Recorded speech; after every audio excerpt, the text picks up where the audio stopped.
Channel 24+ news के एक और नए एपिसोड मैरी टॉक में, जो कि लाइव शो है, फोन इन शो में मैं आपकी होस्ट हूं शिल्पा। एक बार फिर से आपका इस्तकबाल करती हूं और आपका बहुत बहुत वार्मली वेलकम करती हूं। हमारी जिंदगी हमारे लिए बहुत अहमियत रखती है, लेकिन बावजूद इसके कि जो हमारा नेचर है, हम अपने इस लाइफ के साथ थोड़ा बहुत लापरवाही कर देते हैं, या फिर ऐसी सिचुएशंस आ जाती है कि हमारी लाइफ में हमारे हेल्थ के साथ कुछ उतार चढ़ाव आते हैं, जिससे हमारा पूरा रूटीन डिस्टर्ब हो जाता है। ऐसे कई सारे इश्यूज हेल्थ के साथ रहते हैं जिन पर डिस्कस करना बेहद जरूरी है, लेकिन हम लापरवाह हो जाते हैं। बस इन्हीं चीजों को ध्यान में रखते हुए कि हेल्थ वेल्थ है, हम आपके लिए हर सप्ताह एक लाइव शो लेकर आते हैं जिसका नाम है मैडी टॉक।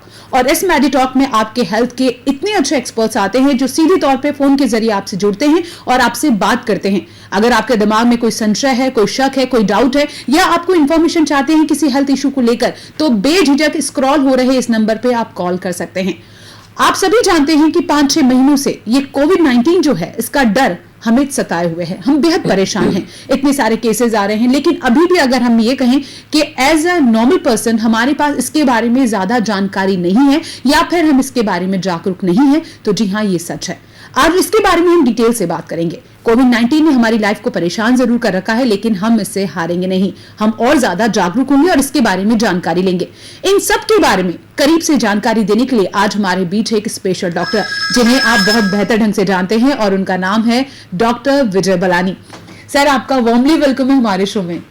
नमस्कार। चैनल 24+ के सभी श्रोताओं को मेरा नमस्कार।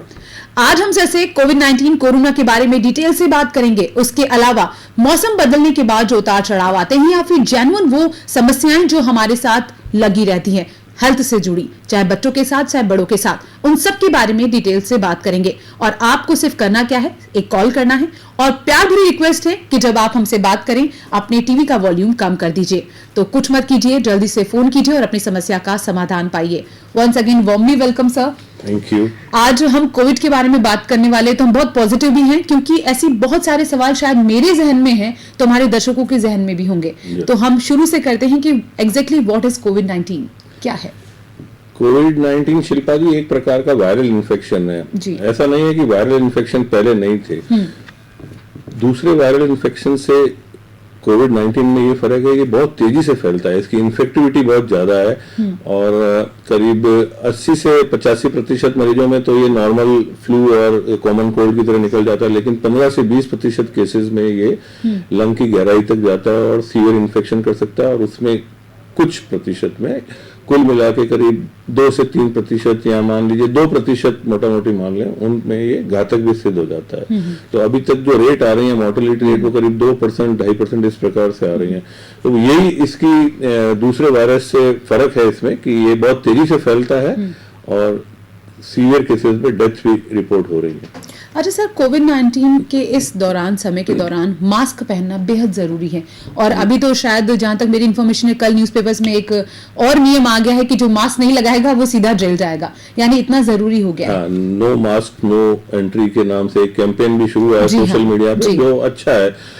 वो बहुत जरूरी है, क्योंकि मास्क एक तरह से एक नारा हो गया, और इसको समझ लें कि हमारी इलिटरेसी है, या हम उसको ढंग से लोगों तक पहुंचाने में अभी तक भी सक्षम नहीं हुए हैं। इसलिए मैं लोगों को ये बताना चाहता हूं, आम लोगों को। काफी लोग सब समझदार हैं, पढ़े लिखे सब जानते हैं, लेकिन इसका बेसिक मैकेनिज्म समझना जरूरी है। हम लोग जो भी बात करते हैं, जैसे मैं अभी आपसे बात कर रहा हूँ और मैं खांसता हूँ या छींकता हूँ, तो मुंह से दिखती नहीं है, लेकिन ड्रॉपलेट्स कुछ निकलती है, बूंदें होती है, जैसे पानी की बूंदें होती हैं, उसकी छोटी छोटी बूंदें, जिनको हम ड्रॉपलेट्स बोल सकते हैं, वो मुंह से निकलती हैं। सामान्य बातचीत में भी निकलती हैं, और उनका भार होता है तो वो थोड़ी दूर जाके जमीन पे, सतह पे, टेबल पे, जहां जैसे हम टेबल के सामने बैठे हैं तो टेबल पे गिर जाएंगी। तो वो ड्रॉपलेट्स, अगर आप बहुत ज्यादा 2 जने खड़े हैं नजदीक, मान लीजिए 3 फीट की दूरी पे हैं, तो वो ड्रॉपलेट डायरेक्ट आपके मुंह पे भी जा सकती है, आपके नाक के ऊपर, आपके फेस के ऊपर गिर सकती है, और आप उसको, जो सामने आदमी खड़ा है, उसको इनहेल करता है, तो उसके शरीर में वो उस ड्रॉपलेट के जरिए वायरस प्रवेश कर सकता है।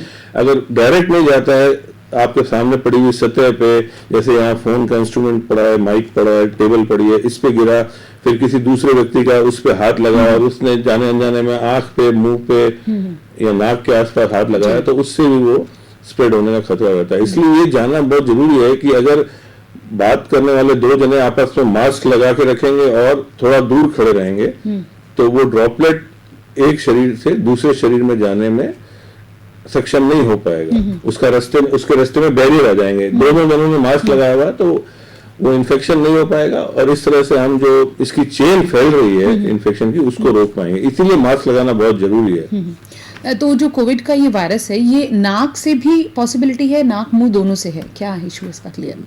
ये नाक और मुंह दोनों से है, दोनों से होता है। ओरोफेरिंजियल जो मुंह के और जो आगे जो रास्ता होता है सांस की नली में जाता है उसको फेरिंग्स बोलते हैं और नाक से जो जाता है वो नेजोफेरिंग्स पीछे की तरफ नाक के रास्ता और आगे जाके ये रास्ता मिल जाता है जी। तो इन दोनों के ऊपर जो सतह होती है उसमें जाके इसके वायरस पड़े रहते हैं शुरुआत के 2-3 दिन में। तो जब हम बोलते हैं या छींकते हैं तो वो वातावरण में आ जाते हैं और फिर दूसरे जो आसपास के लोग हैं उनको या सतहों को वो इन्फेक्ट कर सकते हैं। अभी जैसा कि कोविड के वक्त कहा जाता है कि इसका जो वायरस है वो 2-3 दिन, जैसे अभी आपने कहा कि गले में रह जाता है, तो कि हमेशा you should be aware about gargle, जितना ज्यादा आप गरारे करें तो वो कॉन्सेप्ट क्या है? बिल्कुल सही आपने बताई। ये जब इन्फेक्शन होता है तो नेचुरली जैसे मैंने बताया वो पहले मुंह के रास्ते से जाएगा तो कुछ दिन, क्योंकि उसका जो वायरस का नंबर होता है वो शुरुआत में कम होता है। जब इनहेल करते हैं हम कुछ तो बाहर गिर जाता है, कुछ शरीर के अंदर प्रवेश करता है। तो जो वायरस शरीर के अंदर प्रवेश करता है वो फिर कुछ दिन अगले 2-3 दिन मल्टीप्लाई करता है, बहुत तेजी से मल्टीप्लाई करता है, तब तक वो नेजोफेरिंग्स और मुंह में ही रहता है। तो हम लोग अगर उसको गार्गल करेंगे, सलाइन गार्गल जो बोलते हैं, नमक पानी के गरारे जो अपन साधारण भाषा में बोलते हैं वो करेंगे तो बहुत संभावना है वो फ्लश आउट हो जाएंगे। उस गार्गल के साथ में पानी के साथ में वो निकल जाएंगे। लेकिन ये सब शुरुआती दिनों के लिए ही ज्यादा कारगर होते हैं, क्योंकि बाद में एक बार वायरस उस एयरवेज के रास्ते लंग पहुंच गया तो फिर वो गार्गल से नहीं निकलेगा, क्योंकि गार्गल तो अपन गले तक करते हैं। तो गले तक जितना वायरस है वो तो उससे फ्लश आउट हो जाएगा। ये शुरुआती 2-3 दिन में, बाद में तो वायरस जब लंग्स के अंदर चला गया तो फिर हमको दूसरे तरीके अपनाने पड़ते हैं उसके इलाज के लिए। अच्छा सर, तो अगर precaution is better than cure, कि हमें कोविड का अभी सिम्टम है लेकिन अगर हम शुरुआती दौर से ही गार्गल डेली सुबह रात को करें तो क्या वो अच्छा रहेगा? बिल्कुल अच्छा रहेगा। अगर आप को कोई एक्सपोजर नहीं है उसके अलावा भी आप करते हैं, रूटीन में भी आप गार्गल करते हैं तो उसमें कोई बुराई नहीं है। उसमें आपका जो भी सिक्रीशंस है वो क्लियर हो जाएंगे और छोटा मोटा इन्फेक्शन तो आम जिंदगी में होता रहता है वायरस का, तो उससे भी बचा मिला। इसके अलावा स्टीम इनहेलेशन भी बहुत अच्छा माना जाता है, क्योंकि स्टीम के जरिए थोड़ा सा गर्माश जाती है। अगर आप अच्छी स्टीम से नजदीकी बनाते हैं, ऐसा स्टडीज में पाया गया है कि 56 डिग्री टेम्परेचर के बाद में वायरस खत्म होने शुरू हो जाते हैं और 70 डिग्री तक वो करीब करीब खत्म हो जाते हैं। तो आप बहुत गर्म भाप लेते हैं, आप उसको सहन कर सकते हैं पास में ले जाके, और वो इनहेल करते हैं अच्छी तरह से, तो काफी संभावना है कि वो भी सलाइन गार्गल्स की तरह वो भी एक कारगर तरीका हो सकता है। तो नियमित रूप से लड़कियों के लिए तो बहुत ही अच्छा है, स्टीम लेते हैं तो स्किन के लिए भी अच्छा माना जाता है, नाक और गला क्लियर भी हो जाएगा। और सुबह सुबह ले लें, एक बार रात को सोते वक्त ले लें, 2 टाइम अगर स्टीम ले लेंगे तो इन बीमारियों से और दूसरी भी मौसमी बीमारियों से बचाव किया जा सकता है। मतलब महिलाओं के लिए तो खासतौर पर 1 पान 2 काज। महिलाओं को मोटिवेट करने का एक तरीका है, अगर वो नहीं करती हैं या आलस कर जाती हैं तो उनको ये बोलेंगे कि आपकी स्किन अच्छी हो जाएगी इससे, तो वो नहीं करती हैं तो भी करेंगी। अच्छा सर, हम दवाइयों की बात करते हैं। चलिए, कोविड होने के बाद, पॉजिटिव होने के बाद प्रिस्क्रिप्शन होने की बाद में बात करेंगे, लेकिन जैसे कहा जाता है मल्टीविटामिन या फिर विटामिन सी की टैबलेट जैसे लिम्सी आती है, इनका सेवन करना बेहद अच्छा रहता है या फिर सही नहीं है? विटामिन सी बहुत लंबे समय से दूसरे कॉमन फ्लू में भी विटामिन सी करो। एक कॉल ले लेते हैं। हेलो सर, अपने टीवी का वॉल्यूम कम कर दीजिए प्लीज। जी, अपना सवाल कीजिए। मैं ये पूछना चाह रहा था कि मुझे अस्थमा है जी, क्या मैं कहीं बाहर जा सकता हूँ, और जाऊँ तो क्या ध्यान रखूँ जिससे कि मुझे कोविड ना हो? क्योंकि ऐसा सुनने में आया है कि जिनको अस्थमा है उन्हें जो ये कोरोना है ये इसका असर बहुत जल्दी होता है, तो कहाँ तक सत्य है और इसको कैसे मैं प्रिपेयर करूँगा? जी, मतलब ये वाकई में अच्छा सवाल है। वैसे आपने ये जानना चाहा है कि आप अस्थमा के मरीज हैं और आपको बाहर जाना चाहिए कि नहीं। तो आपको और आप जैसे और बहुत सारे ऐसे पेशेंट्स जिनको लंग से संबंधित या हार्ट से संबंधित या कोई भी लंबी बीमारी है, उनको यही सलाह रहेगी कि जहां तक हो सके आप घर से नहीं निकलें। बहुत जरूरी काम है तो आप निकलें, लेकिन प्रॉपर प्रोटेक्शन के साथ, जैसे मास्क लगा के निकलें, जो भी प्रिस्क्राइब्ड मास्क है, कपड़े का हो या सर्जिकल मास्क हो, उसको पहन के निकलें। और ऐसी जगह जाने से बचें जहां पे बहुत क्राउडेड प्लेस है, जहां पे बहुत सारे लोग होंगे। और अगर वहां जाना भी पड़े किसी मजबूरी में, कोई सामाजिक कार्यक्रम है या कुछ है, आपको मजबूरी है जाना, तो आप जाएं, लेकिन वहां कोशिश करें कि ज्यादा से ज्यादा, कम से कम देर वहां टिकें, ज्यादा समय वहां नहीं व्यतीत करें। क्योंकि ऐसा देखने में आया है कि भीड़ भाड़ वाले इलाके में 15 मिनट से ज्यादा अगर आप बहुत भीड़ भाड़ वाले इलाके में रहते हैं तो वायरल इन्फेक्शन फैलने की संभावना बहुत ज्यादा बढ़ जाती है। तो बहुत जरूरी हो तो ही निकले और मास्क लेके निकले, और जहां भी जाएं वहां पे करीब आप 1 मीटर से 2 मीटर की दूरी दूसरे लोगों से बना के रखें। अरे सर, मल्टीविटामिन और बी कॉम्प्लेक्स और दैट काइंड ऑफ मेडिसिन की बात कर रहे थे, तो उनका सेवन क्या करना चाहिए? मल्टीविटामिन लंबे टाइम से बहुत लोग लेते हैं, उसमें कोई बुराई नहीं है। मल्टीविटामिन इसलिए भी जरूरी है कि भारत में जो खाने की पद्धति है बनाने की, वो बहुत ज्यादा भून के या पका के बनाते हैं, तो उसमें काफी विटामिन, जो वाटर सोल्यूबल विटामिन होते हैं, वो खत्म हो जाते हैं। तो उसको लेना चाहिए, लेकिन मेरा ख्याल है उसको डॉक्टर की सलाह से ही लें, और रोज नहीं लेके आप एक दिन छोड़ के एक दिन भी ले सकते हैं। इसलिए अभी नई स्टडीज आई हैं, आयरन की भी दवाइयां कुछ लोग ऐसे ही लेते हैं, उसको भी मेरे ख्याल से एक दिन छोड़ के एक दिन लें, या ऐसा भी कर सकते हैं एक दिन आयरन ले लें, एक दिन मल्टीविटामिन ले लें, तो उसका टॉलरेंस अच्छा बढ़ जाता है। विटामिन सी का जहां तक सवाल है, उसका कुछ स्टडीज में ऐसा पाया गया था कि ये कॉमन कोल्ड और फ्लू से बचाने में मदद करता है। विटामिन सी का एक उपयोग अभी भी हो रहा है, कोरोना के प्रिवेंशन में किया जा रहा है। इसके साथ में एक मिनरल होता है जिंक, उसका भी इसमें रोल पाया गया है, तो जिंक और विटामिन सी दे रहे हैं। अब बहुत ज्यादा श्योरिटी के साथ तो कोई भी नहीं कह सकता कि ये 100% प्रोटेक्शन करेंगे, लेकिन क्योंकि कुछ स्टडीज में पाया गया है तो इसको देने में कोई बुराई नहीं है, और अभी काफी डॉक्टर्स इसको प्रिस्क्राइब भी कर रहे हैं। गवर्नमेंट ऑफ इंडिया के प्रोटोकॉल में भी जिंक और विटामिन सी नियमित रूप से दिया जा रहा है। तो मतलब ये दवाइयां आप ले सकते हैं, पर प्रिस्क्रिप्शन ले तो बेहतर है, बिना डॉक्टर की सलाह के। फिर भी मैं, क्योंकि कुछ बीमारियां होती हैं जहां पे अपन मतलब शरीर में किस तरह की प्रॉब्लम्स हैं, जिंक उसमें देना है नहीं देना, तो डॉक्टर से सलाह करके लेंगे तो हमेशा ज्यादा अच्छा रहेगा। विटामिन सी तो चलो वाटर सॉल्युबल विटामिन है, थोड़ा ज्यादा भी होगा तो वो पेशाब में निकल जाएगा, लेकिन डॉक्टर की सलाह के बिना कोई भी दवाई नहीं लेंगे तो बहुत अच्छा रहेगा। कोविड-19 की बात करते हैं तो मास्क की बात जरूर होती है। मास्क की क्वालिटी या कैसे डिसाइड करें कि हमें कौन सा मास्क इस्तेमाल करना चाहिए, क्योंकि मार्केट में तो मास्क ही मास्क नजर आते हैं सब जगह। मास्क शिल्पा जी शुरू में जब आया तो बड़ा शॉर्टेज भी हो गई थी, तो मैं यही बताना चाहता हूँ, जो आम जनता है जो बहुत ज्यादा भीड़ भाड़ वाले इलाकों में नहीं जाती है, वो यहाँ ऑफिस में जाते हैं और जहाँ पे सोशल डिस्टेंसिंग मेंटेन्ड है, वहां पे आप साधारण कपड़े का अच्छा ऐसा मास्क लें जो आपके नाक के नीचे वाले 1/3 या आधे नाक को और मुंह को इधर चिन तक कवर कर लें। ऐसा मास्क हो, पीछे चाहे तो उसमें इलास्टिक कान के ऊपर लगा लें या पीछे बांधने के लिए डोरी आती है वो लगा लें, और उसके ऊपर काफी बार प्लीट्स भी बना देते हैं। हाँ। जो कपड़े का मास्क होता है हॉस्पिटल से हम लोग काफी यूज करते हैं, ग्रीन कलर के जो मास्क, ग्रीन ब्लू किसी भी कलर में। लड़कियों को आजकल तो मैचिंग में मिलने लगे हैं, वो आपको छूट है, आप किसी भी कलर का यूज करें, लेकिन कपड़े का हो तो उसमें ये फायदा रहता है कि आप उसको 5-6 घंटे बाद जब वो डैम्प हो जाता है, उसमें हल्की सी नमी आ जाती है, तो आप उसको चेंज कर सकते हैं। आप 10-12 रख लें अपने पास, 5-6 घंटे में बदल लें, और फिर उसको साबुन से और पानी से अच्छी तरह धो के सुखा के प्रेस करके अगले दिन वापस यूज कर लें। एक तो कपड़े का हो गया। और कभी हम लोग जो हॉस्पिटल में यूज करते हैं सर्जिकल मास्क आते हैं, वो भी इसी प्रकार के होते हैं। सर्जिकल मास्क में पॉलीप्रोपाइलिन की एक लेयर भी होती है, तो वो थोड़ा सा बेटर प्रोटेक्शन देता है। बाकी जो आपने देखा होगा तिकोने से N95 मास्क, और वो थोड़े से महंगे भी हैं, वो आम आदमी के लिए बहुत ज्यादा जरूरी नहीं है। लोग शौक से और पैसा खर्च करने के हिसाब से उसको लगा रहे हैं, वो सिर्फ डॉक्टर्स के लिए रखते हैं, या जो लोग प्रोसीजर्स करते हैं, डॉक्टर्स जो ऑपरेशन थिएटर में आईसीयू में कुछ इस तरह से प्रोसीजर्स करते हैं जहां एरोसॉल जनरेट होता है, उससे प्रोटेक्शन के लिए है। आम लोग इस्तेमाल करें तो उसमें कोई बुराई नहीं है, लेकिन उतना उनको जरूरत नहीं है। और सिर्फ मास्क ही आपको प्रोटेक्शन नहीं देगा, ये जानना भी बहुत जरूरी है। मास्क, हैंड हाइजीन, और तीसरा आपका सोशल डिस्टेंसिंग, मतलब दूरी बनाए रखना, ये तीनों जब आप कॉम्बिनेशन में यूज करेंगे तब वो ज्यादा कारगर साबित होगा। अच्छा, मेरा एक सवाल, अब जैसे आपने हाथों की बात की, सैनिटाइज जितना पहले खपत नहीं होती थी, कंज्यूम नहीं होता था, अब आपको हर जेब में एक सैनिटाइज दिखता है, तो सैनिटाइज का बेसिक प्रॉपर इस्तेमाल हाथों के लिए किस तरीका क्या है उसका? शिल्पा जी, मैं सैनिटाइजर का बहुत बड़ा फैन नहीं हूँ। मैं साबुन और पानी से हाथ धोने में ज्यादा विश्वास रखता हूँ। लेकिन सैनिटाइजर ऐसी जगह, जैसे हम गाड़ी में बैठे हैं या कहीं ट्रेवल कर रहे हैं, जब हम हाथ नहीं धो सकते हैं, जहाँ पे साबुन और पानी उपलब्ध नहीं है, वहां पे हम लोग सैनिटाइजर का इस्तेमाल करते हैं। सैनिटाइजर बहुत तरह के मार्केट में आ गए हैं और नकली भी आ रहे हैं, पानी रंगीन पानी के रूप में भी बेच रहे हैं।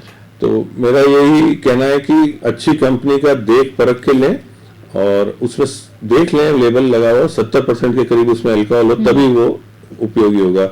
उसको अच्छी मात्रा में आप अपने हथेली में लें और आगे पीछे उंगलियों के बीच में अच्छी तरह से उसको स्प्रेड कर लें, और इतना कम भी नहीं लें कि वो फटाफट लगाते ही सूख जाए। वो करीब 60 सेकंड तक अगर आपके हाथों की नमी रहती है तो मतलब हाथों के स्किन में उसका मॉइस्चर रहेगा 60 सेकंड तक, तब वो जाके कारगर साबित होगा। जी।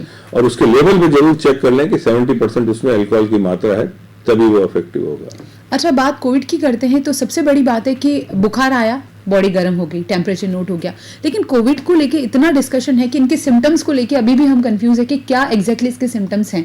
जैसे फॉर एग्जांपल किसी को स्मेल आना बंद हो जाती है, टेस्ट आना बंद हो जाता है, किसी की बैक में दर्द हो रहा है, किसी को सर्दी जुकाम है, किसी की बॉडी पेन है, तो एग्जैक्टली क्या सिम्टम्स है? अभी कुछ दिन पहले सोशल मीडिया में एक मैसेज था कि कोविड-19 में कुछ भी हो सकता है, फ्रैक्चर और प्रेगनेंसी के अलावा। मजाकिया लहजे में कहा था, लेकिन ये कुछ हद तक सही भी है, क्योंकि करीब करीब हर सिम्टम हमको अभी पिछले 5-6 महीने में देखने को मिल रहा है। और काफी मरीज ऐसे भी आ रहे हैं जिनके कोई सिम्टम ही नहीं है, जिनके परिवार में या दोस्तों में हुआ और 5-7-10 दिन बाद वो सब थोड़ी हल्की सी थकान या यूं ही टेस्ट कराने गए, कॉन्टेक्ट के मेरे को कॉन्टेक्ट हो गया था, वो भी पॉजिटिव आ गए।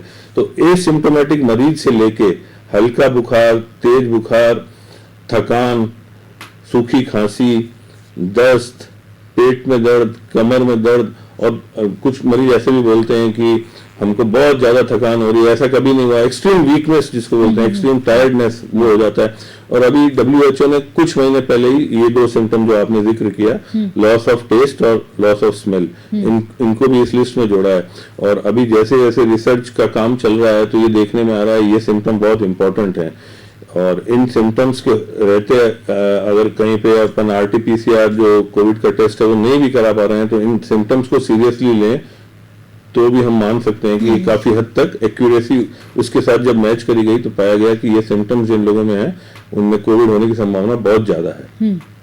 मेरा एक सवाल ये भी है कि जैसे कहा जाता है कि अगर आप कोविड पॉजिटिव हैं तो होम आइसोलेट होना या क्वारंटीन होना ये एक महत्वपूर्ण हिस्सा है। क्या होम आइसोलेट होने से सामने वाले दूसरे लोगों को कोरोना होने से बचाने के लिए सबसे बड़ा मुद्दा है, या फिर आपके होम क्वारंटाइन होने से आप सेफ हो जाएंगे? दोनों में से सबसे बड़ी क्या चीज है? ये एक सोशल डिसीजन है। पहले तो मैं बता दूं कि क्वारंटाइन और आइसोलेशन में क्या फर्क है। क्वारंटाइन हम जैसे मैं किसी जगह गया और लोगों से मिला, उनमें से किसी व्यक्ति को पता लगा कि कोरोना हो गया है, तो मैं मतलब उनका कांटेक्ट हो गया, तो मेरे को पता लग गया मैं कांटेक्ट में हूं, मुझे कोई लक्षण नहीं है, मेरे कोई बुखार नहीं है, खांसी नहीं है, मैं अपने घर में अलग हो गया, मैंने अपने आप को होम क्वारंटाइन कर लिया, वो हो गया क्वारंटाइन। मेरे में कोई लक्षण नहीं है लेकिन मैंने अपने आप को अलग कर लिया और मैं लोगों से मिलना जुलना बंद कर दिया 14 दिन के लिए। ये तो हो गया क्वारंटाइन। इसी प्रकार से जिस व्यक्ति का पॉजिटिव आ गया उसने अपने आप को, उसको अब सरकार ने नियम बना दिया है कि उसको 2 हफ्ते के करीब अलग रहना है, अलग घर में रहेंगे, होम आइसोलेशन में रहेंगे तो 2 हफ्ते के लिए घर में रहेंगे, अपना टॉयलेट अलग रहेगा, उनका खाने पीने की व्यवस्था अलग रहेगी, सब कुछ अलग रहेगा, वो कहते हैं होम आइसोलेशन।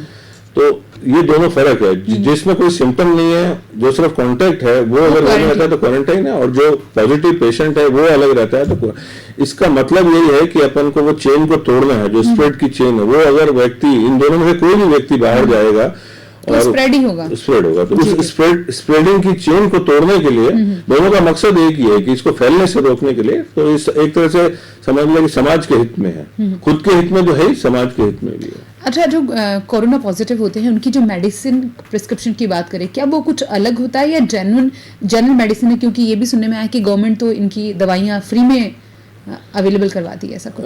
देखिए, अलग अलग श्रेणी के मरीज हैं जी। एक तो जो एसिम्टोमेटिक हैं उनको सिर्फ ऑब्जर्वेशन रखना है, और जैसा कि आपने जिक्र किया था कि विटामिन सी और इस तरह की दूसरी जिंक और ये टैबलेट दे देते हैं, साथ में स्टीम इनहेलेशन और गर्म लिक्विड हॉट बेवरेजेस, कोई आजकल काढ़ा बहुत प्रचलन में है, पुराने जमाने से लोग यूज कर रहे थे, वो वापस से एक बार उभर के आया है। गर्म चाय जो हम लोग घर में आमतौर पर यूज करते हैं, तुलसी, इस तरह के हॉट बेवरेजेस, उसके अलावा विटामिन और मेरे ख्याल से और कोई बहुत ज्यादा दवाई नहीं जरूरत पड़ती। जो ये सिम्टोमेटिक मरीज है, अगर उनको बुखार आ रहा है तो बुखार की दवाई दे दी, उसको सिम्टोमेटिक ट्रीटमेंट बोलते हैं। कोई अगर लक्षण आया उसका तो वो दवाई दे दी, उसके अलावा कुछ जरूरत नहीं है। लेकिन कुछ ऐसे मरीज होते हैं जिनको खांसी भी हो जाती है, सांस लेने में तकलीफ होती है, उनमें फिर कुछ दवाएं जैसे साधारण दूसरे बीमारियों में लक्षण होते हैं, जैसे एक कभी कॉल आया था कि मुझे अस्थमा है, तो उनमें भी हम लोग स्टेरॉइड यूज करते हैं काफी बार। तो अगर ऐसे किसी मरीज में सांस की तकलीफ होती है तो डॉक्टर की सलाह से स्टेरॉइड भी दिया जाता है। उसके अलावा कुछ इंजेक्शंस हैं खून को पतला करने के, वो सारी स्टेज पे, किस स्टेज पे है मरीज, लेकिन आमतौर पे जो 80% मरीज हैं उनको ज्यादातर बुखार, खांसी और हल्की ये विटामिन की दवाइयों के अलावा जरूरत नहीं पड़ रही है। और सब वायरल में भी लमसम वही सिम्टम्स हैं जो कोरोना में हैं। और अगर जब हम किसी को सजेशन देते हैं कि भाई आप जाके अपना कोरोना टेस्ट करा लीजिए, तो they are very confirm about that कि नहीं हमें कोविड नहीं है, हमें तो सीजनल होता है, हर बार होता है। तो उन दर्शकों को आप क्या कहना चाहेंगे जो ये लापरवाही करके कहीं ना कहीं कोरोना को बढ़ावा दे रहे हैं? बिल्कुल, बहुत अच्छा क्वेश्चन है आपका, क्योंकि ये डे टू डे प्रैक्टिस में हमारा बड़ी प्रॉब्लम आ रही है हम लोगों को। पेशेंट कंप्लेंट बताने से पहले उसका रीजन बता देता है कि साहब काले एसी चला दियो, इन वास्ते थोड़े मतलब वो हमको मिसगाइड करने की कोशिश करता है, ठंडा पानी पी लिया, वो भी एक कारण हो सकता है। लेकिन क्योंकि अभी कोरोना का पेंडेमिक फैला हुआ है, तो आपको ये समझना जरूरी है कि अगर हम लोग टेस्ट करा लेंगे तो कोई छोटे नहीं हो जाएंगे। सरकार ने आपके लिए सारे टेस्ट फ्री में किया हुआ है, इसमें कोई पैसा भी नहीं लग रहा, नहीं तो आप कह देते डॉक्टर जबरदस्ती टेस्ट करा रहे हैं। ये टेस्ट सारे गवर्नमेंट हॉस्पिटल्स में फ्री में उपलब्ध है, आप आराम से जाएं, अपने डॉक्टर की सलाह से कराएं। अगर आपको जरा सा भी शक है, इस प्रकार के सिम्टम्स हैं, खांसी, बुखार, थकान, नाक से पानी आना, गले में दर्द होना, दस्त लगना, दस्त में भी अगर दस्त साधारण दवाई से 2-4 दिन में ठीक नहीं हो रही तो कराएं। लेकिन एक सलाह है, अगर आपके कोई सिम्टम्स नहीं है और हल्के सिम्टम है तो आप 3-4 दिन वेट कर सकते हैं। साधारण दवाई आपको डॉक्टर देगा ही, जो भी साधारण जुकाम में दवाई देते हैं वो लीजिए। चौथे से 9वें दिन के बीच में टेस्ट पॉजिटिव आने की संभावना बहुत बढ़ जाती है। तो अगर 3-4 दिन कोई विशेष सिम्टम नहीं है तो सिर्फ आप आइसोलेट हो जाएं, घर में क्वारंटाइन कर लें, अपने आप को अलग कर लें दूसरे लोगों से, ताकि आपके परिवार के सदस्यों में अगर आप में ये इन्फेक्शन है तो दूसरों में नहीं फैले। 4-5 दिन आप वेट कर लें, उसके बाद आप टेस्ट करा लें, भले ही चौथे से 9वें दिन के बीच में टेस्ट करा लें। तब तक आपके जो दवाई डॉक्टर ने दी है उसका असर भी आ जाएगा, और अगर सिम्टम्स बढ़ते हैं तो नेचुरली फिर कराना ही है आपको टेस्ट। अभी हमारे पास सवाल बहुत सारे हैं, कोरोना के बारे में हम डिटेल से और ज्यादा बात करेंगे। आज हमारे साथ स्टूडियो में मौजूद है डॉक्टर विजय बालानी, और आपके जहन में अगर कोई सवाल है तो आप भी उनसे सीधे तौर पर बात कर सकते हैं। लेकिन फिलहाल यहाँ पे रुकते एक छोटे से ब्रेक के लिए। ब्रेक के बाद जारी रहेगा सवालों का सिलसिला मैरी टॉक में।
इस छोटे से ब्रेक के बाद मैडी टॉक में मैं आपकी होस्ट दो शिल्पा एक बार फिर मुकादिम हूं और आपका वार्मली वेलकम करती हूं। हम अपने स्वास्थ्य के बारे में बात कर रहे हैं। जागरूक रहना, सजग रहना बेहद जरूरी है और ये हमारा अधिकार भी है। और हम खुश रहेंगे तो हमारा परिवार भी रहेगा, और परिवार खुश रहेगा, आगे बढ़ेगा तो समाज भी आगे बढ़ेगा। और इन सबको मद्देनजर रखते हुए आज हमारे साथ इन सभी कॉजेस पे बात करने के लिए, खासतौर पे कोविड-19 के बारे में बात करने के लिए हमारे साथ मौजूद है डॉक्टर विजय बालानी सर। वार्मली वेलकम इस छोटे से ब्रेक के बाद। Thank you. और अभी तक जितने भी सवाल मैंने आपसे पूछे बहुत डिटेलिंग में पूछे और उनका जवाब बहुत अच्छा दिया आपने कि हमें वो समझ आया कि एग्जैक्टली कोरोना क्या है और किस हद तक इससे डरना चाहिए। लेकिन वाकई में सर ये जो डर वर्ड है कोरोना के साथ, ये होना चाहिए कि नहीं होना चाहिए? डर एक नॉर्मल फिनोमिना है। हम लोग पेशेंट्स को तो बहुत मोटिवेट करने की कोशिश करते हैं, लेकिन कहीं ना कहीं हमारे मन में भी डर बैठा हुआ है। तो मैं ये नहीं कह सकता कि डर नहीं होना चाहिए। डर तो नहीं होगा तो लोग डरेंगे नहीं। और काफी बार एक कहावत भी है इस डर के रिलेशन में, भय बिना प्रीत नहीं। तो अगर मरीजों के मन में डर नहीं होगा तो अभी जो हालत देख रहे हैं हम तो वो बिल्कुल ही जो नॉर्म्स फॉलो करने हैं वो नहीं कर पाएंगे। तो जैसे ये सोशल डिस्टेंसिंग है, मास्क है, इसको डर के बिना नहीं करेंगे। और शुरुआत में अगर पुलिस सख्ती नहीं दिखाती तो मेरे ख्याल से अभी जो हालात कंट्रोल में तो बहुत ज्यादा हो जाता। लोग समझ ही नहीं पा रहे हैं, इसको बिल्कुल साधारण खांसी की तरह ले रहे हैं। और अगर लॉकडाउन भी मेरे ख्याल से इसलिए फोर्स करना पड़ा क्योंकि शुरू में उसकी गंभीरता को लोग समझ नहीं पा रहे थे। 2 वीक पहले डॉक्टर प्रीति गुप्ता आई थी, आप शुगर और हार्मोन स्पेशलिस्ट थी। वो बहुत सीरियस होके एक बात कह रही थी, सभी दर्शकों को रिक्वेस्ट कर रही थी कि प्लीज आप थोड़ा सीरियस होइए कि 500 डॉक्टर हम लोगों को छोड़कर इस दुनिया से जा चुके हैं। तो आप भी क्या इस चीज को लेकर इतना सीरियस मानते हैं कि ये होना चाहिए? कि बिल्कुल आप समझ लीजिए, डॉक्टर तैयार होता है करीब 10 साल की पढ़ाई के बाद। जैसे फौज में फौजी तैयार करते हैं और जब किसी कारण से वो शहीद होते हैं तो हमको कितना दुख होता है। उनकी कमांडो ट्रेनिंग पे सरकार इतना खर्चा करती है, उनका परिवार इतना त्याग करते हैं, उसके बाद अगर कोई चला जाता है, शहीद हो जाता है फौजी, उसी प्रकार से डॉक्टर को तैयार करने में सरकार बहुत खर्चा करती है। जो गवर्नमेंट मेडिकल कॉलेजेस हैं उसमें सरकार के ऊपर बहुत बोझ पड़ता है। बड़ी मुश्किल से डॉक्टर तैयार होता है, परिवार की भी आशाएं होती हैं। तो मरीजों की या आम जनता की बेवकूफ़ी के कारण कोई डॉक्टर मर जाता है तो ये बहुत बड़े दुख की बात है। ये देश का भी नुकसान है और परिवार का भी नुकसान है। और एक नया डॉक्टर तैयार करने में फिर हमको 10 साल लग जाएंगे। तो काफ़ी डॉक्टर्स अभी कल परसों उनको श्रद्धांजलि भी दी गई थी। जोधपुर में भी ऐसा कार्यक्रम आयोजित किया था। तो मेरी आपसे विनम्र विनती है कि थोड़ा अभी भी समझ जाए, ये इतनी जल्दी खत्म होने वाली बीमारी नहीं है। अभी और कुछ माह रहेगी मेरे ख्याल से। तो अभी भी हम समझ जाएंगे तो अपने परिवारजन को और समाज को और डॉक्टरों को सुरक्षित रख पाएंगे। कोविड-19 की बात करते हैं, सरकार के एफर्ट की बात करते हैं, सरकार के बने हुए नियम और जो प्रोग्राम्स है उसके बारे में बात करते हैं, तो मैं उनके बारे में जानना चाहूंगी कि वो क्या है। सरकार समय समय पर हेल्थ के लिए बजट देती है, लेकिन मेरे ख्याल से अब जनता को भी ये समझ में आ गया होगा कि स्वास्थ्य पे ज़्यादा ध्यान देना चाहिए। स्कूल्स को भी अब हाइजीन वाले टॉपिक्स को बहुत ही डिटेल में पढ़ाने की जरूरत है और सरकार को हेल्थ इंफ्रास्ट्रक्चर पे पैसा लगाने की बहुत जरूरत है, क्योंकि अब इतना खर्चा हम ट्रीटमेंट में कर रहे हैं। तो हेल्थ इंफ्रास्ट्रक्चर मजबूत होता तो हम लोगों को ऐसे हाथ पैर नहीं मारने पड़ते। मतलब एक बार तो सारी सरकारें बौखला गई थी, वेंटिलेटर नहीं है, ये नहीं है, मास्क नहीं है। तो हेल्थ इंफ्रास्ट्रक्चर पे शुरू से इन्वेस्टमेंट बहुत जरूरी है। जी हेलो हेलो जी सर, कंटिन्यू जी। तो मैं यही कह रहा था कि जनता को और अपने बच्चों को हमको सिखाना होगा घर में भी कि हाइजीन के बारे में, सैनिटेशन के बारे में। और सरकार जितना ज्यादा हेल्थ पे खर्चा करेगी उतना उनको दवाइयों पे खर्च करना। कुल मिला के खर्चा उतना ही होगा, लेकिन इंफ्रास्ट्रक्चर मजबूत होगा तो फिर बाद में हमको इलाज के लिए खर्चा कम करना पड़ेगा। सर मुझे याद है जब लास्ट टाइम आप आए थे, हमने करीब 2 या 3 मिनट की एक फिल्म थी जो अपनी ऑडियंस को दिखाई थी, जिसमें हाथ धोने का एक प्रोसीजर था। अब वो वीडियो हम इसमें अभी दिखा पाए ना दिखा पाए, लेकिन मैं आपसे रिक्वेस्ट करना चाहूंगी कि अगर उसका आप अभी एक डेमो हाथों से ही दिखाएं तो बहुत अच्छा होगा, दर्शकों को नॉलेज मिले। मुझे भी याद है वो सीजनल डिजीजेस पे था, दस्त, और उसको लेके मैंने समझाया था कि हाथ अच्छी तरह धोने चाहिए। तो वही बात अभी 3 साल बाद आज भी सत्य है। जब हम हाथ धोते हैं तो लिक्विड सोप ले लें, लिक्विड सोप की अच्छी खासी मात्रा हाथ में लें, नल चला के पानी उस पर हल्का सा गीला कर लें और उसको साबुन को अच्छी तरह से रगड़ें। फिर इस हाथ के उल्टी तरफ से भी इसको रगड़ें, इसी प्रकार फिर दूसरे हाथ को पाम पे रगड़ें। इसके बाद दोनों उंगलियों के बीच स्पेस जो होते हैं, दोनों उंगलियों के बीच, इसको वेब स्पेस बोलते हैं, इनको भी साफ करें। उसके बाद एक अंगूठे को करें, फिर इस हाथ से दूसरे अंगूठे को करें, फिर जो फिंगर की टिप्स हैं उसको इस पाम पे रगड़ें, इसी तरह दूसरे हाथ में करें और फिर हाथ के पीछे वाले हिस्से में करें। इस पूरी प्रक्रिया में करीब 20 से 30 सेकंड आप साबुन को हाथ में लगे रहने देंगे तो वायरस और दूसरे कीटाणु खत्म हो जाने की संभावना काफी बढ़ जाती है। ये एक प्रॉपर तरीका है, मतलब हाथ के सारे हिस्से, आगे पीछे, अंगूठा, उंगलियों के बीच में, और मैं रिस्ट भूल गया, रिस्ट को भी इसमें थोड़ा सा कवर कर लेंगे। रिस्ट के बैक वाला एरिया जो हथेली है इसको भी थोड़ा कवर कर लेंगे तो इन्फेक्शन होने के चांसेस बहुत कम हो जाएंगे।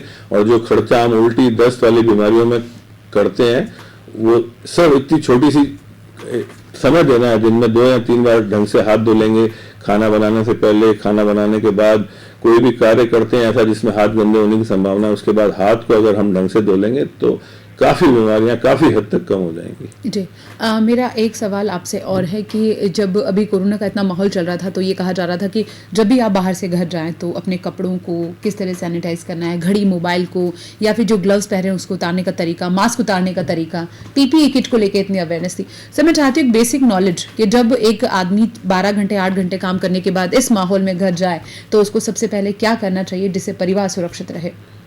बाहर अगर आप जहाँ पे ऑफिस में काम कर रहे हैं वहाँ प्रॉपर सोशल डिस्टेंसिंग है, आप दूर दूर बैठते हैं, केबिन है, तो मुझे नहीं लगता इतना चिंता की बात है। आपके ऑफिस में कोई अगर ऐसा व्यक्ति है या कर्मचारी है जिसको खांसी है, जिसके संपर्क में आप आए, तो आपको एक्स्ट्रा केयरफुल रहना चाहिए। अदरवाइज आप रोज आके अपने कपड़े धोएं और जो सामान है उनके लिए। हमारे डॉक्टरों के लिए जरूर ये बात लागू होती है क्योंकि हम लोग रोज मरीजों के संपर्क में आते हैं, और भी दूसरे हेल्थ वर्कर्स, डॉक्टर ही नहीं, दूसरे हेल्थ वर्कर्स भी, और ऐसे लोग जो भीड़ भाड़ वाले इलाकों में काम करते हैं उन लोगों को थोड़ा सावचेत रहना चाहिए। रोज कपड़े बदलें, उनको ऑफिस जाने से पहले नहा के जाते ही हैं, ऑफिस से आने के बाद एक बार वापस नहा लें ताकि शरीर के किसी अंग में कोई भी जीवाणु कीटाणु रह गया है तो वो धुल जाए। साबुन लगाते हैं अपन नहाते, उससे हो जाएगा। इसके अलावा जो भी चीजें आप काम में लेते हैं, जैसे हम लोग स्टेथ लेते हैं, जो भी हमारे इंस्ट्रूमेंट्स होते हैं मरीज को देखने के लिए, उनको हम डेली सैनिटाइज करते हैं। हमारे जो टेबल टॉप्स हैं जहाँ पे हम काम करते हैं, क्योंकि वहाँ पे आके मरीज हाथ लगाते हैं, उनको साफ कर लें। इसी तरह ऑफिस में जो लोग काम करते हैं वो लोग भी अपने कुछ सॉल्यूशंस आते हैं डिसइंफेक्टेंट, जो अपन लोग रूटीन में घर में काम लेते हैं, उनको डिसइंफेक्ट कर लें डिसइंफेक्टेंट से। इसके अलावा जिस घर में मरीज है या जिनके खांसी के हैं उनमें जो मैंने बताया था ड्रॉपलेट्स उड़ते हैं, वो जाके जगह जगह सतहों पे जम जाते हैं। जैसे आपकी अलमारी है, उसका हैंडल है, वॉश बेसिन का टैप है और दूसरी एसेसरीज हैं, टेबल है, इन पे जम जाता है, तो उनको भी आप रेगुलरली डिसइंफेक्ट करें। सिर्फ अभी नहीं, हमेशा ही ये नियम बना लेंगे तो दूसरे इन्फेक्शन से भी बचने में बहुत सहायता मिलेगी। इसमें एक बात और है, इसमें अब जब आपके इन्फेक्शन कम होगा तो आपके वर्किंग कैपेसिटी बढ़ेगी। जो मैन पावर डेज का लॉस होता है सरकार को, इसमें आप बीमार रहेंगे तो ऑफिस नहीं जाएंगे तो उसका आप अंदाजा नहीं लगा सकते कि कितने लोग इन छोटी सी बीमारियों से बच सकते हैं। 30-40% बीमारी को कम किया जा सकता है। तो आप ऑफिस ज्यादा जाएंगे तो प्रोडक्टिविटी बढ़ेगी, आपका हो सकता है बोनस भी बढ़े, सरकार को भी नुकसान नहीं होगा। तो ये दिखने में बहुत छोटी सी बात लगती है लेकिन इसका बहुत लंबा रिजल्ट, अच्छा रिजल्ट मिल सकता है। जी, आयुर्वेदिक काढ़ा जो अभी बहुत बांटा भी जा रहा है और लोग उसका सेवन भी बहुत ज्यादा कर रहे हैं, वो कितना असरदार है? आयुर्वेदिक काढ़े के बारे में शिल्पा जी मैं ये कहना चाहूंगा, ये पुराने हैं, दादा दादी नाना नानी के नुस्खे हैं, अच्छे ही होंगे। लेकिन उनको भी कंट्रोल्ड क्वांटिटी में पीना है। ऐसा नहीं है कि कुछ लोग आए कि उसको पिए ही जा रहे हैं। अभी कुछ रिपोर्ट्स आई थी, हमने पढ़ा अभी कि जैसे उदाहरण के तौर पे मेथी को ब्लड थिनर माना जाता है, मेथी खून को पतला करती है, तो ब्लीडिंग शुरू हो गई कुछ पेशेंट में। वो बहुत ज्यादा डर के मेथी का पानी गर्म करके काढ़े बना के पी रहे थे। तो उसको समुचित मात्रा में लें, आधा ग्लास 1 या 2 बार, जो भी इससे संबंधित जो आयुर्वेद के डॉक्टर हैं वो ज्यादा अच्छा बता पाएंगे। 1 या 2 बार जो वो रिकमेंड करते हैं वो ले लें, आधा ग्लास 1 ग्लास जो भी बताया जाता है। बहुत ज्यादा मात्रा में काढ़ा लेने से लिवर की बीमारियां भी एग्रोवेट हो गई हैं। और ये वाला जो मैंने बताया मेथी वाला एक एग्जाम्पल था, बहुत और भी चीजें हैं, जैसे हल्दी है, हल्दी के भी बहुत एक्सेस में, एलोवेरा से भी एक्सेस ऑफ एलोवेरा से लिवर की डिजीज रिपोर्ट की गई है। तो कोई भी चीज एक्सेस में लेने से पहले उससे संबंधित जो कंसल्टेंट है उनसे सलाह जरूर ले लें। अच्छा, हमारे खाने की बात करें, हल्दी वाला दूध, नींबू का सेवन या फिर गर्म खाना, फ्रिज की चीज़ों को अवॉइड करना, अभी आइसक्रीम्स इनका सेवन नहीं करना, जंक फूड का सेवन नहीं करना, इसके बारे में आपकी क्या राय है कि एग्जैक्टली डाइट बैलेंस जो है वो क्या और क्या चीज़ों को शामिल करना चाहिए अभी? जंक फूड के तो मैं बिल्कुल खिलाफ हूँ। मैं हमेशा अपनी जहाँ भी बात होती है तो मैं 3 चीज़ों का बहुत सख्त विरोध करता हूँ, जो व्हाइट पॉइजन बोलते हैं। 3 चीज़ें व्हाइट पॉइजन, नमक, शक्कर और मैदा। इन तीनों से जितना ज्यादा बचा जा सकेगा उतना आपकी लाइफ प्रोलॉन्ग होगी और क्वालिटी ऑफ लाइफ बहुत अच्छी रहेगी। आपका बुढ़ापा बड़ा शानदार निकलेगा। ये संभव नहीं है, कहना तो बहुत आसान है, शक्कर हर आम दिन की प्रिपरेशन में बनानी होती है, लेकिन उसको जितना आप मिनिमाइज किया जा सकता है कर लें। चाय में आपको लेनी है थोड़ा लें, कम मात्रा में लें। लोग कहते हैं हमको टेस्ट नहीं आता, तो हम टेस्ट डेवलप करते हैं। हम बचपन से ही माता पिता कम शक्कर की चीजें यूज करेंगे, कम नमक की चीज यूज करेंगे, तो बच्चे यूज टू हो जाते हैं उसी से। आपको एक बार नमक ज्यादा खाने की आदत हो गई, फिर उसको कम करते हैं तो दिक्कत होती है। इसी तरह से मैदा तो आजकल बच्चे इस तरह से जंक फूड वो बहुत गलत है। लेकिन एक अच्छा पक्ष भी है, अब धीरे धीरे जैसे ब्रेड थी, ब्रेड अब होल व्हीट ब्रेड आने लग गई है, आटा भी मल्टीग्रेन आटा, साधारण मैदे की जगह आप आटा यूज करें या मल्टीग्रेन आटा यूज करें, ये बहुत हेल्दी है। तो लोगों को यही मैं कह रहा था कि हेल्थ एजुकेशन स्कूल में बहुत जरूरी है, क्योंकि बाकी चीजें तो काम आएंगी, लेकिन आप अगर स्वस्थ रहेंगे, बचपन में दी गई शिक्षा से अगर आप स्वस्थ रहते हैं तो आप देश के लिए बहुत पैसा भी बचा पाएंगे और प्रोडक्टिविटी बहुत अच्छी होगी। ऐसी क्या कोई दवाई आ गई है, मतलब कितना इसमें सच है कि जिससे कोरोना से आप बच सकते हैं? क्या ऐसी कोई दवाई मार्केट में है? चाहे मैं एलोपैथिक की बात करूं, होम्योपैथिक की, आयुर्वेदिक, किसी की भी बात करूं, सवाल थोड़ा अपवाद वाला है, लेकिन ये सवाल सच है कि क्या ऐसी दवाई है? क्योंकि मार्केट में ये बातें आती हैं कि ऐसी दवाइयां आ चुकी है जिससे कोरोना होने का डर खत्म। शिल्पा जी, मेरी जानकारी में ऐसी कोई दवाई नहीं है। बहुत सी कंपनियां दावा करती हैं और जब तक वो प्रूव नहीं हो जाती साइंटिफिकली, हम तो डॉक्टर हैं, साइंस पढ़े हैं, हम ऐसी बातों में नहीं मानते हैं हम लोग। इसीलिए मैंने कहा कि आयुर्वेद वाली भी चीजें हैं वो आयुर्वेदिक डॉक्टरों से ज्यादा पूछें तो ज्यादा अच्छा है, क्योंकि जब तक साइंटिफिक रिसर्च उसको नहीं बताता कि ये दवाई लेने से ये फायदा हुआ, सिर्फ फायदे की बात नहीं है। कोई चीज हम लेते हैं तो हम सबसे पहले ये देखते हैं कि उससे कोई नुकसान तो नहीं हो रहा। आपको फायदा करे नहीं करे, नुकसान नहीं होना चाहिए। कोई दवाई ले रही है या वैक्सीन का ट्रायल क्यों चल रहा है? वैक्सीन तो बना ली है बहुत सारे देशों ने, पर ट्रायल इसीलिए कर रहे हैं कि ऐसा नहीं हो कि भला करने के चक्कर में कोई नुकसान कर दें हम आम जनता का। तो उसका ट्रायल करते हैं, उसका देखते हैं कि इस वैक्सीन के लगाने से कितने मरीजों में, कितने प्रतिशत मरीजों में क्या तकलीफ हुई। अगर वो नंबर सिग्निफिकेंट नहीं है तो हम उसको मार्केट में लॉन्च करेंगे। तो ये जानना बहुत जरूरी है कि किसी पर्टिकुलर दवाई से नुकसान नहीं होता है, फायदा तो सेकेंडरी है। फायदा तो होगा तो वो अच्छी बात है, लेकिन नुकसान नहीं होना चाहिए कम से कम। कोविड-19 का शिकार हुए लोगों में या तो 70, 80, 90 साल के लोग हैं, या फिर जो शुगर या हार्ट पेशेंट हैं, और अब तो ऐसा कहा जा रहा है कि यूथ भी इसका शिकार हो रहा है। तो ये कहना कि इम्यून पावर डिपेंड करता है, और अगर इम्यून पावर ही इतना ज्यादा जरूरी है तो फिर यूथ उसका कैसे शिकार हो रहा है? मैं इस बारे में आपसे जानना चाहती हूँ। शिल्पा जी, यूथ मेरे ख्याल से, क्योंकि घर से बाहर निकलने वाले सबसे ज्यादा यूथ ही हैं। यूथ को घर में बैठाना बहुत मुश्किल है। दूसरा, उसमें से काफी लोग ऑफिस गोइंग भी होंगे, तो ऑफिस जाते हैं, एक्सपोजर हो जाता है। बुजुर्ग लोग तो आमतौर पर 60 साल की उम्र के बाद में कम निकलते हैं, और जो बीमार हैं वो डर के मारे कम निकल रहे हैं। तो यूथ क्योंकि बाहर जा रहा है तो उसका एक्सपोजर बढ़ रहा है, और वो थोड़ा जोश में भी रहते हैं। इम्यूनिटी का थोड़ा हल्का सा उसको कह लीजिए, ओवर कॉन्फिडेंस भी उनमें है कि मैं तो ये खाता हूँ, मैं तो वो खाता हूँ, मुझे कुछ नहीं हो सकता। तो अब मैं अभी, हालांकि उदाहरण गलत है, लेकिन मैं आपको देना चाहता हूँ, जो सबसे पावरफुल देश है उसका सबसे पावरफुल आदमी ट्रंप और उनकी धर्मपत्नी दोनों ही इससे ग्रसित हो गए हैं। तो आप समझ सकते हैं कि जब इतने पावरफुल देश के राष्ट्रपति इससे ग्रसित हो सकते हैं, तो हम और आप उसके सामने कुछ भी नहीं है। जी, मेरा एक सवाल आपसे और है कि अपना इम्यून पावर बढ़ाने के लिए हम ऐसा क्या कर सकते हैं जिससे कोरोना के होने की गुंजाइश कम हो सकती है? खत्म ना हो पर गुंजाइश कम हो जाए। शिल्पा जी, बचपन से ही हम लोगों को अपने परिवार में ऐसी आदत डालनी पड़ेगी कि बैलेंस डाइट खाएं। लोगों को फूड फैट्स बहुत होते हैं, मुझे ये अच्छा नहीं लगता, हमारे परिवार में ये नहीं खाते, हमारे परिवार में वो नहीं खाते, ये बनता नहीं है, और खाना बनाने का तरीका। तो मेरा मानना है, और प्रोग्राम से पहले मैं आपसे बात भी कर रहा था, कुदरत ने जो भी चीजें बनाई हैं, कुदरत ने जो चीज बनाई है उनको उसका पूरा उपयोग करें, चाहे वो पानी है, नदियां हैं, खाने की चीजें, इतनी सारी चीजें, इतने रंगीन फल हैं, इतनी रंगीन सब्जियां हैं, इतनी दालें हैं, और बहुत सारे खाने के आइटम्स हैं। सभी को खाना चाहिए, सबके बारे में हमको जानकारी लेनी चाहिए, किस चीज खाने की चीज में क्या विटामिन ज्यादा है, किसमें प्रोटीन ज्यादा है, और एक बैलेंस डाइट बनाए। अपना आपका नेचर ऑफ जॉब कैसा है उसके अनुसार बनाए। आप अगर स्पोर्ट्समैन हैं तो आपको प्रोटीन ज्यादा लेना है, ये सब आप सीखें, समझें। ये स्कूल में पढ़ाया जाता है लेकिन हम ध्यान नहीं देते।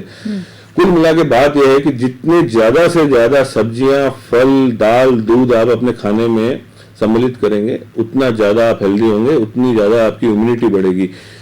इम्यूनिटी के लिए प्रोटीन और विटामिन बहुत जरूरी है। तो प्रोटीन वाली चीजें, जो लोग अंडा खाते हैं या नॉनवेज खाते हैं उनको प्रोटीन डायरेक्ट वहां से मिल जाता है। जो लोग नॉनवेज नहीं खाते हैं उनको प्रोटीन की क्वालिटी कैसे मैच करनी है। हम आमतौर पे दाल खाते हैं तो काफी घर में देखा गया है, इस दाल से गैस हो जाती है, इस दाल से कब्जी हो जाती है। तो ये एक ही प्रकार की दाल खाते हैं। एक प्रकार की दाल में अमीनो एसिड कुछ लिमिटेड ही होते हैं। तो हमको दाल जब खाएं तो बदल बदल के खाएं, या तो एक ही तरह की दाल नहीं खाएं, एक दिन मसूर की खाई, एक दिन मूंग की खाई, एक दिन चने की खाई, एक दिन राजमा खाया, ऐसे करके या तो रोटेशन में खाएं, या 2-3 प्रकार की दालें, मेरे ख्याल से त्रिवाली या ऐसे कुछ मिक्स दाल बनाते हैं, मिला के दाल बनाए, तो उसकी जो प्रोटीन की क्वालिटी है वो बढ़ जाएगी। वो फिर वो नॉन वेज की जो प्रोटीन की क्वालिटी उससे मैच करेगी। इसी प्रकार से कुछ और खाने की चीजें हैं जिसमें प्रोटीन ज्यादा होता है, जैसे पनीर है। पनीर आमतौर पर बहुत कॉमनली लोग खाते हैं। एक सोयाबीन की बड़ियां आती हैं, न्यूट्रेला या जिन्हें पानी में गर्म करके इस्तेमाल किया जाता है, उसको भी आप हर सब्जी में थोड़ा बहुत डाल सकते हैं, चावल में पुलाव की तरह डाल के ले लें, उसमें प्रोटीन की मात्रा बहुत अच्छी है। तो जो लोग नॉन वेज नहीं लेते हैं वो दूध और दूध से बनी हुई चीजें जैसे पनीर ले सकते हैं, सोयाबीन की बड़ियां ले सकते हैं, और दालों का मिक्स ले सकते हैं। तो उसमें भी उनकी प्रोटीन की क्वालिटी बढ़ जाएगी। दूध अपने आप में एक कंप्लीट फूड है। मैं सब पेशेंट्स को बोलता हूँ आप दूध लो। कोई बोलता है गैस बन जाती है, कोई कॉन्स्टिपेशन हो जाता है, वो ठीक है, आप उसको लें, थोड़ी थोड़ी मात्रा में लें, और धीरे धीरे वो समस्या मेरे ख्याल से चली जाती है। अगर गैस की समस्या होती है तो उसमें से मलाई को निकाल दें। चिकनाश से कभी कभी पेट भारी हो जाता है, तो उसमें जो मलाई वाला पार्ट है उसको निकाल दें। हालांकि मलाई में भी विटामिन होते हैं, जो फैट सोल्यूबल विटामिन डी और वो उसमें होते हैं, लेकिन चलो आप बड़ी उम्र है या उससे आपको कोई तकलीफ होती है तो आप बिना मलाई का दूध ले लें, 2 टाइम ले लें। और दूध में करीब करीब सब चीज है, सिर्फ थोड़ा सा आयरन नहीं होता है और विटामिन सी नहीं होता है। तो आयरन हमको हरी सब्जियों से मिल जाएगा, विटामिन सी हमको कोई फ्रूट, बहुत साधारण से फ्रूट है, मौसमी, नारंगी, नींबू है, आंवला, इनसे मिल जाएगा। तो अगर आप दूध पी लेते हैं तो करीब करीब वो कंप्लीट फूड हो जाएगा। मेरा एक बार मिलना हुआ था अपने बाबा रामदेव जी से, तो मैंने तो देखा वो दूध और फल के अलावा कुछ खाते ही नहीं है। हमने प्रोग्राम को ऑर्गेनाइज किया था तो उन्होंने बताया कि हमने पूछा आप क्या लेना पसंद करेंगे, तो उन्होंने बताया कि उनके जो असिस्टेंट थे उन्होंने बताया कि बाबा जी तो सिर्फ दूध और लेते। और जब मैंने उनको नजदीक से देखा, उनके चेहरे पे चमक, उनकी स्फूर्ति देखने लायक थी। और आज भी वो योगा के लिए तो पूरे देश के लिए एक मिसाल बने हुए हैं। उनके चेहरे पे जो तेज है वो देखने लायक है। तो आप में स्फूर्ति चाहिए, आपको इम्यूनिटी बढ़ानी है, तो आप दूध और फलों का सेवन ज्यादा से ज्यादा करें। अच्छा, कोविड-19 का माहौल चल रहा है, तो मैं अब आपसे जानना चाहती हूँ कि एक साधारण व्यक्ति जो डॉक्टर नहीं है खासतौर पे, वैसे हम चाहेंगे कि आप एक साधारण आदमी जो है वो आपसे मुखातिब ना हो, हम तो यही चाहेंगे कि कीप अ डिस्टेंस रखें, लेकिन अगर वो आपसे मिलता भी है तो आप उसे क्या चीजें समझाएंगे ताकि कोरोना के इस माहौल को हम कई हद तक एक एक करके खत्म कर सकते हैं? संक्षेप में अगर समझाना हो तो। मैं सबसे पहले तो थोड़ा सा मुझे हार्श होना पड़ रहा है। अभी पिछले 2-3 महीने से मरीजों को हम लोग समझाते हैं तो वो मान ही नहीं रहे। कोई औरतें आती हैं, उन्हें दुपट्टे लगे, तो अभी सिर्फ यही समझाना चाहता हूँ कि मास्क की अहमियत को समझिए। प्रॉपर मास्क जो नाक के ऊपर है, सिर्फ मुंह पे दुपट्टा हो लेने से या एक फॉर्मेलिटी के लिए रुमाल लगा लेने से कुछ नहीं होता। और हमको काफी मरीजों को डांटना भी बड़ा बुरा लगता है, मरीजों को भी बुरा लगता होगा, डॉक्टर घमंडी है, लेकिन ये बात समझने की कि हम आपके भले के लिए बोल रहे हैं, क्योंकि हमारे पास 10 तरह के मरीज आते हैं। हम नहीं चाहते कि हमसे कोई इन्फेक्शन हमारे मरीज ले जाएं। 3 ही चीजें हैं, एक तो मास्क, एक सोशल डिस्टेंसिंग। हम लोग अभी अपने मरीजों से बात कर रहे हैं तो जहां तक संभव है दूर से बात कर रहे हैं, बहुत जरूरी है तो ही हम उसको एग्जामिन कर रहे हैं। और तीसरा मैंने बताया था सभी प्रकार के हाइजीन, उसमें हैंड हाइजीन और रेस्पिरेटरी हाइजीन। रेस्पिरेटरी हाइजीन के बारे में मैं बताना भूल गया। जब हम लोग छींकते हैं या खांसते हैं तो जहां तक हो सके हमको टिश्यू पेपर मुंह पे रख लेना चाहिए। टिश्यू पेपर नहीं है तो एक साइड में मुंह करके अपने जो एल्बो है इसके अंदर खांसी कर लेंगे तो जो ड्रॉपलेट्स होंगी वो यहाँ रह जाएगी। और ये वाला पार्ट जो होता है हाथ का, ये आमतौर पे मुंह पे लगने की संभावना कम रहती है। इस पे अपन खांसेंगे या छींकेंगे तो मुंह पे लगने से फिर स्प्रेड होने की संभावना रहती है।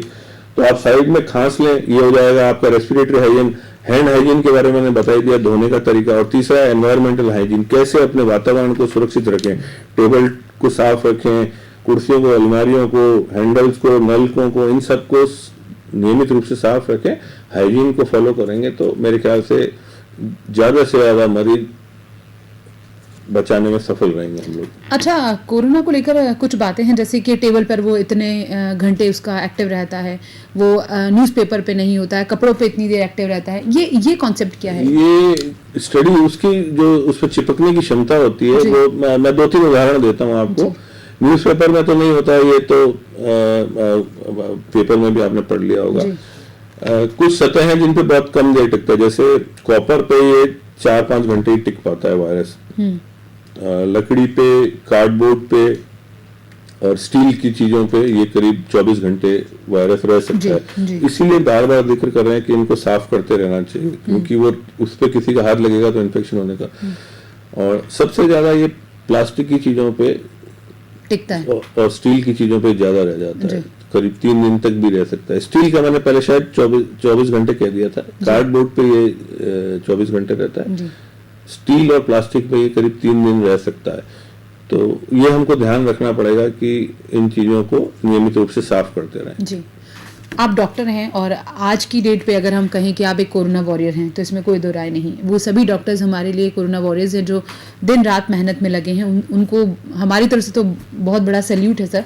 लेकिन कभी ऐसा होता है कि कुछ वक्त खाली मिले आपको और आपको करना, उस वेकेंट टाइम में को क्या करना पसंद है?